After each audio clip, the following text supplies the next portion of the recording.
नमस्कार प्यारे विद्यार्थियों, स्वागत है आपका आपके अपने चैनल स्कूल गुरुजी में। देखिए विद्यार्थियों, आज सामाजिक विज्ञान का पेपर सॉल्यूशन करवाऊंगा जो कि आपके एग्जाम के लिए बिल्कुल 100% है वो इम्पोर्टेंट साबित होगा, क्योंकि सारे के सारे जो क्वेश्चन हैं वो बिल्कुल इम्पोर्टेंट है और आपके एग्जाम के लिए, और इन्हीं में से आपको एग्जाम में सारे क्वेश्चन है वो देखने को मिलेंगे। मैं सभी प्रश्नों का आंसर बता दूंगा, पूरा का पूरा ये जो पेपर है मैं सॉल्यूशन कर दूंगा। बस आपसे एक रिक्वेस्ट रहेगी कि आप इस वीडियो को अंत तक देखिएगा और पूरा का जो पूरा प्रश्न पत्र है वो एक ही बार में आप याद कर लीजिएगा। पूरा सॉल्यूशन करवाऊंगा, बस आप निरंतर बने रहिए इस वीडियो को लास्ट तक। इस वीडियो के लास्ट तक आप बने रहिए, और अगर चैनल पर नए हो तो चैनल को सबसे पहले आपको क्या करना है, सब्सक्राइब जरूर करना है। ओके, और ताकि क्या है कि बाकी सारे सब्जेक्ट के पेपर हैं वो भी मैंने ऑलरेडी इस चैनल पर अपलोड कर रखे हैं। पूरे के पूरे आपके 6 सब्जेक्ट के पेपर हैं विद सॉल्यूशन। 100% इंपॉर्टेंट है, एग्जाम में हर बार पूछे जाते हैं, जो मैं सॉल्यूशन करवाता हूँ। सभी अपलोड कर रखे हैं, इस वीडियो को देखने के बाद वो देख लीजिएगा। शुरू करते हैं बिना टाइम वेस्ट किए। आपके जो ये प्रश्न पत्र हैं देखिएगा, इस तरीके से आपका प्रश्न पत्र आएगा, हूबहू देखने को मिलेगा पूरा का पूरा प्रश्न पत्र। अब सबसे पहला जो प्रश्न दे रखा है इसमें कि मतदान देने का अधिकार कितनी आयु होने पर प्राप्त होता है। कितनी आयु होने पर प्राप्त होता है, तो इसका सही आंसर हो जाएगा 18 वर्ष। कितना हो जाएगा? 18 वर्ष। राजस्थान में जिलों की संख्या कितनी है? राजस्थान में वर्तमान में कितने जिले हैं? 50 जिले हैं, इस बात का विशेष ध्यान रखिए, और 10 हैं संभाग है।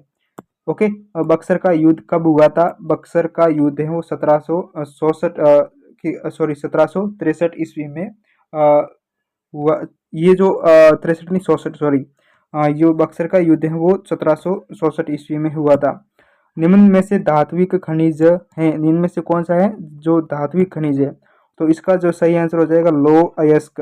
ओके, और जो नेक्स्ट है, निम्न में से पेय फसल कौन सी है? पेय मतलब पीने लायक जो फसल होती है कौन सी होती है? कपास, सॉरी कॉफ़ी। ठीक है, जो ये कॉफ़ी है ना, ये इससे हम कॉफ़ी जो पत्तियाँ होती है इसकी वजह से हम कॉफ़ी बनाते हैं, तो ये पेय फसल हैं। ये ऑब्जेक्टिव टाइप के जो सारे प्रश्न थे बता दिए मैंने। अब जो खाली स्थान वाले जो क्वेश्चन आएंगे किस तरीके से आएंगे, अब ये भी देख लीजिएगा। सभी प्रश्नों के उत्तर बता रहा हूँ स्टेप बाय स्टेप। देखो, समानता का अधिकार एक कानूनी अधिकार है। समानता का अधिकार एक मौलिक कानूनी अधिकार है, तो यहाँ मौलिक लिख देना। क्या लिखना है? मौलिक लिख देना यहाँ पर। उसके बाद हमारे संभाग का नाम है। अब यहाँ आप वो गलती मत कर देना, ठीक है। आपका संभाग जिस जिले में आपका पेपर हो रहा है और आप जिस जिले से बिलोंग करते हैं वो जिला किस संभाग में आता है, वही संभाग आपको लिखना है। ठीक है, जैसे कि आप देखिएगा, जैसे आप जैसलमेर की बात करें या जोधपुर की बात करें, आप इस जिले में निवास करते हो तो आपका संभाग है वो जोधपुर होगा। आप जालोर या पाली में निवास करते तो आपका संभाग है वो पाली होगा। इसलिए कि अपने खुद का संभाग लिखना है। उसके बाद विधि दिवस मनाते हैं, तो विधि दिवस है वो 26 नवंबर को मनाते हैं। कब? 26 नवंबर को। ओके, उसके बाद देखिएगा, संसद में निचला सदन क्या कहलाता है? तो जो सबसे निचला सदन होता है वो लोकसभा कहलाता है। आपको लिखना है लोकसभा। ठीक है, और संसद में निचला सदन है वो लोकसभा सदन होता है। जयपुर राजस्थान राज्य की क्या है? जयपुर राजस्थान राज्य की राजधानी है। ओके, राजधानी है। ये जो पूरा का पूरा जो ये से और उसके बाद खाली जगह मैंने बता दी, पूरा सॉल्यूशन करवा दिया मैं ऊपर वाला। देखिए विद्यार्थी, तो चैनल पर नए हो तो चैनल को आप जरूर सब्सक्राइब कीजिएगा, आपसे रिक्वेस्ट रहेगी। बाकी सारे सब्जेक्ट का पेपर देख लेने हैं आप। अगर आप इस वीडियो को देखते हो पूरा और पूरा प्रश्न पत्र तैयार कर लेते हो तो बाकी विद्यार्थियों से आपका स्कोर है वो काफ़ी ज़्यादा बेहतर रहेगा, कम समय में कम तैयारी से। देखो, इस बात का विशेष ध्यान रखिएगा और चैनल को जरूर सब्सक्राइब कीजिएगा। अब जो लघुतरात्मक, अति लघुतरात्मक, निबंधात्मक टाइप के जो प्रश्न आएंगे वो बता रहा हूँ मैं। ठीक है, संसद के कितने अंग हैं और उनके नाम भी बताने हैं कि संसद के कौन कौन से अंग है। तो देखो, संसद के 3 अंग है। ठीक है, राष्ट्रपति, लोकसभा और राज्यसभा, ये 3 अंग होते हैं संसद के। प्रौद्योगिकी किसे कहते हैं? इसका आंसर बता आपको तैयार करके जाना है, प्रौद्योगिकी किसे कहते हैं।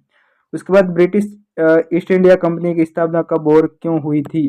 देखो, ब्रिटिश ईस्ट इंडिया कंपनी की स्थापना 31 दिसंबर 1600 ईस्वी को हुई थी। कब हुई थी? 1600 ईस्वी को, 31 दिसंबर 1600 ईस्वी को। और ये क्यों हुई थी? ये अपन जो भारत में व्यापार को बढ़ावा देने के लिए, व्यापार करने के लिए अंग्रेजों का द्वारा ईस्ट इंडिया कंपनी की स्थापना की गई थी व्यापारिक करने के लिए। ओके, उसके बाद जो अगला प्रश्न है कि राजस्थान में 1857 की क्रांति के कौन कौन से केंद्र थे। आपको बताना है कि 1857 की क्रांति के कौन कौन से केंद्र थे। नसीराबाद था, नीमच था, ठीक है, ब्यावर था, अजमेर, और ये जो थे शाहपुरा था। इस तरीके से ये ना, ये 1857 की क्रांति के प्रमुख केंद्र थे। अब जो अगला जो प्रश्न है, नकदी फसल किसे कहते हैं। नकदी फसल किसे कहते हैं। ऐसी फसल जिससे व्यापार करके हमें मुनाफा प्राप्त होता है, मतलब जो कमाई करने के लिए, बेचने के लिए, व्यापार करने के लिए, अपना मुनाफा प्राप्त करने के लिए फसल होती है, वो नकदी फसल होती है। जैसे आप कपास की बात कर सकते हो, ठीक है, ये कपास है ना, एक नकदी फसल है। उसके बाद जो अगला प्रश्न है, प्लासी का युद्ध कब किसके मध्य हुआ था। प्लासी का युद्ध है वो 1757 ईस्वी को हुआ था। कब हुआ था। 1757 ईस्वी को ब्रिटिश कंपनी और सिराजुद्दौला के बीच। किसके बीच। सिराजुद्दौला और ब्रिटिश ईस्ट इंडिया कंपनी के बीच 1757 ईस्वी को हुआ था प्लासी का युद्ध। उसके बाद राष्ट्रीय उद्यान किसे कहते हैं। राजस्थान में स्थित राष्ट्रीय उद्यानों के नाम भी बताने आपको। देखो, राष्ट्रीय उद्यान वन्य जो जीव होते हैं उनके संरक्षण के लिए बनाए जाते हैं, ठीक है। ऐसे उद्यान जो वन्य जीवों के संरक्षण के लिए बनाए जाते हैं उसे राष्ट्रीय उद्यान कहते हैं। राजस्थान में वर्तमान में 5 राष्ट्रीय उद्यान हैं। रणथंभौर, केवड़ादेव, मुकुंदरा, सरिस्का और राष्ट्रीय मरू उद्यान, ये 5 प्रकार के हैं वो राष्ट्रीय उद्यान है राजस्थान में। जनजाति समूह क्या है। जनजाति समूह किसे कहते हैं। राजस्थान में किन्हीं 3 जनजाति समुदाय के नाम आपको लिखने। जनजाति समुदाय क्या है आपको बताना, लिखना है, तैयार करके जाइएगा। राजस्थान में भील है, ग्रासिया है, और शेरिया है, और मीणा है, ये बहुत सारी जनजाति समुदाय हैं। ओके, ये 14वां हो गया। अब जो ये जो देखो, यहाँ जो अंक 12 है ना, वो यहाँ से बदल गया है 13वां प्रश्न से।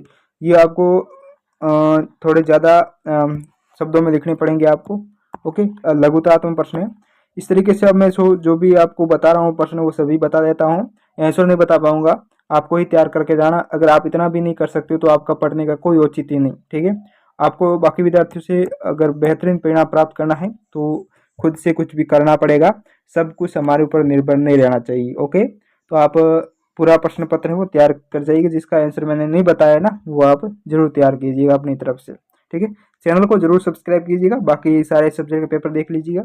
अगर पीडीएफ आप इसकी डाउनलोड करना चाहते हो पीडीएफ, तो हमारे टेलीग्राम चैनल से आप डाउनलोड कर सकते हैं, ठीक है, जिसका लिंक इस वीडियो के डिस्क्रिप्शन में दे रखा है, वहाँ से आप पीडीएफ डाउनलोड कर लेना।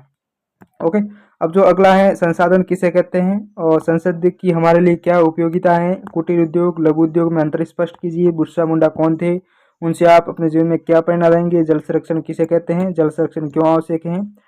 और 1857 की क्रांति के कारण तथा प्रवाह के साथ उनके परिणाम पर विचार कीजिए। सरकार किसे कहते हैं, ये किस तरह से कार्य करती है। लोकतांत्रिक देश को संविधान की क्यों जरूरत पड़ती है।